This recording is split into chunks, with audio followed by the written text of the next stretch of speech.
All right, I added some yellow to my palette, so now I've got two primary colors, yellow and red. These two primary colors combine to make these three colors on the color wheel. It's going to make red orange, orange, and yellow orange. And if you can't picture this in your head, picture orange and then think, okay, I've seen orange that's a little on the yellowy side. That's yellow orange. And if it's a little on the red side, it's red orange. Now let's remember, yellow and red, we've got a strong color and a weak color. Yellow is my weak color, so I'm going to start with my puddle of yellow over here. I'm going to give myself a good amount because this time, whatever color you make, you also have to work with that same color to make your tints and shades. I'm aiming for orange here, but I'm going to start with just a little bit of red.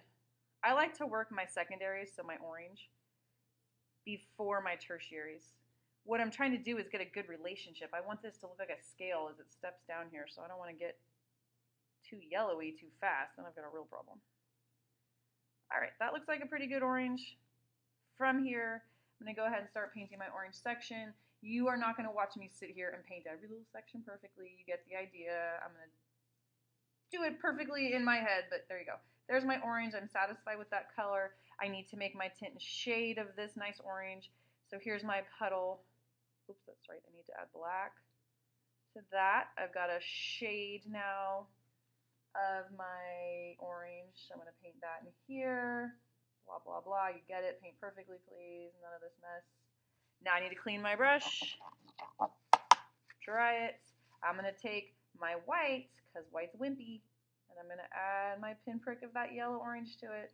Sorry, my orange. Pardon me. Too many colors going on here. I'm going to paint in my tints, and I've got this really pale orange. If you haven't noticed, it kind of looks like peach when you add white to it. Notice how my little T stands out right there? Probably shouldn't have made that so dark. I'm going to cover that up a little bit. Okay, so there's another section complete.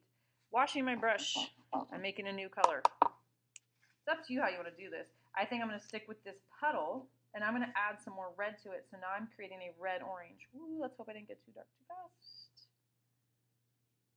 Sometimes I'll stop and I'll just paint it like out here. Does that look like red-orange? It's a little on the red side. Let me see if I can save it by adding a big heap of yellow here, even though it's a wimpy color. Let's check that out. Tiny bit better, not a lot better. I should have not gone so heavy with the red, so I'm doing the wrong thing here, but whatever.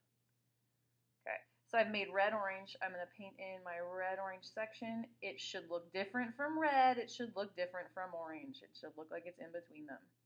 And once again, I'm going to take that puddle of red-orange, add my pinprick of black to make a shade, paint that in my shaded section, all perfect and pretty. Boop, boop, boop, boop. And then I'm going to clean off the brush. Where's my red-orange? I'm losing track of myself. Take my red-orange. Whoops, no, I'm not. Take my white, and I'll just stir that right there. White to it. And now I've got my tint red-orange. So you can see the rainbow now starting to happen in not only pure color, but in tint and in shade. Ta-da, I'm going to keep going. So to make my yellow-orange, I won't do the entire section, but clean your brush, wash it off. I'm going to start over. I'm going to take my yellow wimpy color. I'm going to add just a little bit of that red, not much. See if I can make a really yellowy orange. Check that color over here on the outside. Does it look more yellow? Not really, does it? Let me clean that off a bunch. See if I can add some yellow to that and save it. How about that? This looks more like a yellow orange compared to my pure orange that I created. So working from there, I'm doing the same process all over again. I'll stop the video here. I think you guys get it.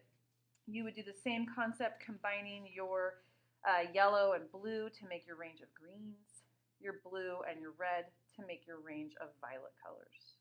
If you have questions, feel free to come see me. There's examples up on the whiteboard. You can also see examples on the screen to your right.